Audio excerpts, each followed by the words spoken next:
എല്ലാവർക്കും നമസ്കാരം. ഇന്നത്തെ വീഡിയോയിൽ ഞാൻ പറയാൻ പോകുന്നത് പില്ലറിൽ കുരുമുളക് എങ്ങനെയാണ് വളർത്തിയെടുക്കാം എന്നതിനെ പറ്റിയാണ്.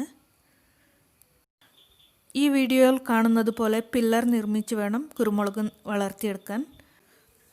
അതിനായിട്ട് ഇവിടെ പഴയ ഷെയ്ഡ് നെറ്റും അതുപോലെ തന്നെ പഴയ 3 GI പൈപ്പുകളുമാണ് എടുത്തിട്ടുള്ളത്. GI പൈപ്പുകൾ ട്രയാങ്കിൾ രീതിയിൽ മണ്ണിൽ കുഴിച്ചിട്ടിട്ട് ഷെയ്ഡ് നെറ്റ് ഇതുപോലെ ചുറ്റിക്കൊടുത്ത് അതിനുള്ളിൽ മണ്ണ് നിറയ്ക്കണം. ഇതിനു വേണ്ടിയിട്ട് നമ്മൾ ഓർത്തോട്രോപിക് കട്ടിംഗ് ആണ് എടുക്കേണ്ടത്. ഓർത്തോട്രോപിക് കട്ടിങ്ങിനെ പറ്റി നമ്മുടെ പഴയ വീഡിയോകളിൽ പറഞ്ഞിട്ടുണ്ട്. താല്പര്യമുള്ളവർക്ക് അത് കാണാവുന്നതാണ്. ഇതുപോലെ ബാസ്ക്കറ്റിൽ കട്ടിങ്സ് നട്ട് അത് കിളിർത്തതിനു ശേഷമാണ് പില്ലറിൽ നട്ടു കൊടുക്കേണ്ടത്. ഈ തൈ നട്ടു കൊടുക്കുന്നതിന് വേണ്ടിയിട്ട് നമ്മൾ ഇവിടെ 1 അടി വീതിയും 1 അടി താഴ്ചയുമുള്ള കുഴിയാണ് എടുക്കേണ്ടത്. എന്നിട്ട് ഇതുപോലെ നട്ടു കൊടുക്കണം. ഇവിടെ കാണുന്നത് 1 മാസം പ്രായമുള്ള തൈയാണ്. ഇത് 6 മാസം പ്രായമുള്ള വള്ളിയാണ്. 6 അടിയോളം വളർന്നിട്ടുണ്ട്. 1 കൊല്ലം തൊട്ടേ ഇതിൽ നിന്നും വിളവെടുക്കാൻ സാധിക്കും. 4 അടി സ്പേസിങ് കൊടുത്ത് ഇതുപോലെ പില്ലർ നിർമ്മിക്കാവുന്നതാണ്.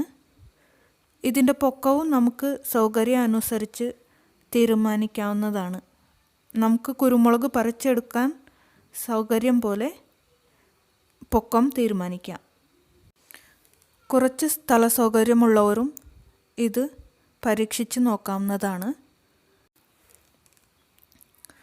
ഇവിടെ കാണുന്നത് ഈ രീതിയിൽ വളർത്തിയെടുത്ത 2 വയസ്സുള്ള കുരുമുളകിൻ്റെ വള്ളിയാണ്. ഇതിൽ നിന്നും നല്ല വിളവ് ലഭിക്കുന്നുണ്ട്. 2ൽ നിന്നും 3 kgയോളം ഉണങ്ങിയ കുരുമുളകാണ് ഇതിൽ നിന്നും ലഭിക്കുന്നത്.